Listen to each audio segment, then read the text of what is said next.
Halo kawan cuan, untuk bahas berita forex hari ini, aku akan bahas nih mengenai event-event penting yang akan meramaikan perdagangan forex di minggu ini. Sebelumnya disclaimer on ya, ini hanyalah hasil analisa fundamental aku dan bukan saran trading, sehingga risiko trading tanggung masing-masing ya kawan cuan. Kawan cuan, jadi di minggu ini tuh akan ada beberapa event yang akan menemani kita sebagai pelaku pasar. Namun event-event itu tentu tidak sebesar dan seramai minggu lalu ya, di mana tiga bank sentral mengeluarkan kebijakan moneter terbarunya, yaitu The Fed, lalu ECB dari Eropa, dan juga BOJ dari Jepang.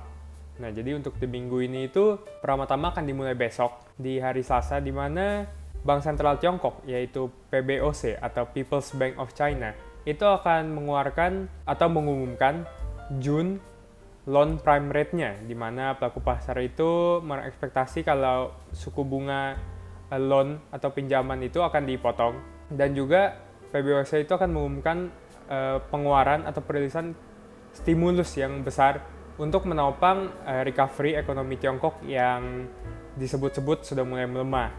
Dan tentunya jika ini benar terjadi, apalagi stimulus ini beneran dikeluarkan oleh PBOC, maka besar kemungkinan ini akan berdampak pada mata uang komoditas.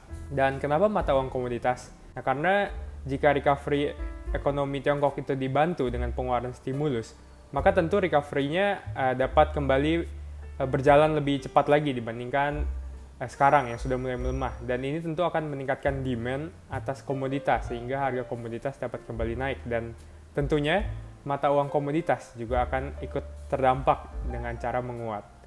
Nah, selain itu, di minggu ini juga akan ada dua bank sentral yang akan merilis kebijakan moneternya nih di hari Kamis, di mana yang pertama itu ada SNB, yaitu bank sentralnya Swiss, dan juga ada BOE, bank sentralnya Inggris. Nah, jadi untuk SNB sendiri itu, pelaku pasar memprediksi kalau SNB akan lanjut menaikkan suku bunganya sebesar 25 basis point dan membawa suku bunganya ke angka 1,75%. Sementara untuk BOE, pelaku pasar itu sudah sepakat kalau BOE itu pasti akan lanjut menaikkan suku bunganya. Namun untuk besarannya di 25 basis point atau 50 basis point itu masih terdapat perbedaan pendapat antar sesama pelaku pasar. Dan juga yang menjadi penting selain pengumuman kebijakan moneter ini adalah konferensi pers dari Bank Sentral Swiss dan juga Bank Sentral Inggris, yang tentu akan memberikan lebih banyak tambahan atau masukan informasi kenapa bank sentral ini mengambil aksi tersebut dan juga apa sih rencana mereka ke depan, dan juga dapat memberikan gambaran apakah aksi kali ini dapat dianggap hawkish atau dovish bagi mata uangnya. Dan juga selain kedua bank sentral ini, pelaku pasar juga akan menantikan salah satu event yang cukup besar di minggu ini, yaitu testimoni dari ketua The Fed, yaitu Jerome Powell, di hari Rabu dan Kamis minggu ini, di mana Jerome Powell ini biasanya di dalam acara testimoni ini itu akan memberikan alasan mengenai kenapa sih The Fed mengambil keputusan minggu lalu, yaitu melakukan jeda kenaikan. Dan juga biasa Jerome Powell juga akan memberikan gambaran atau informasi lebih lengkap mengenai aksi The Fed ke depannya nih, dan rencana apa sih yang dimiliki The Fed dalam kebijakan moneternya, apakah beneran menaikkan kedua kali atau bagaimana. Nah, jadi di hari Kamis minggu lalu itu kan Powell hanya memiliki waktu sekitar 1 jaman di konferensi persnya, dan di minggu ini akan ada 2 hari, sehingga tentu besar kemungkinan bagi Jerome Powell untuk memberikan informasi dan gambaran yang lebih lengkap ke depannya.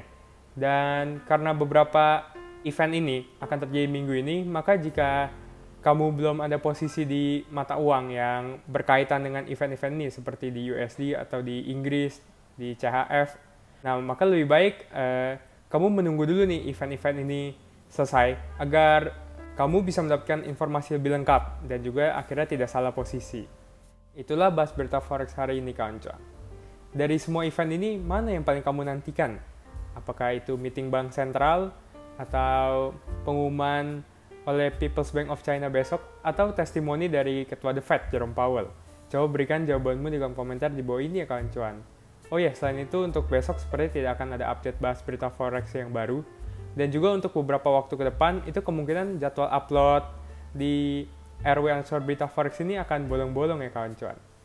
Nah, agar kamu tidak ketinggalan di saat aku upload, jangan lupa tekan tombol subscribe dan juga Follow aku di IG dan juga di TikTok di @rw_beritaforex.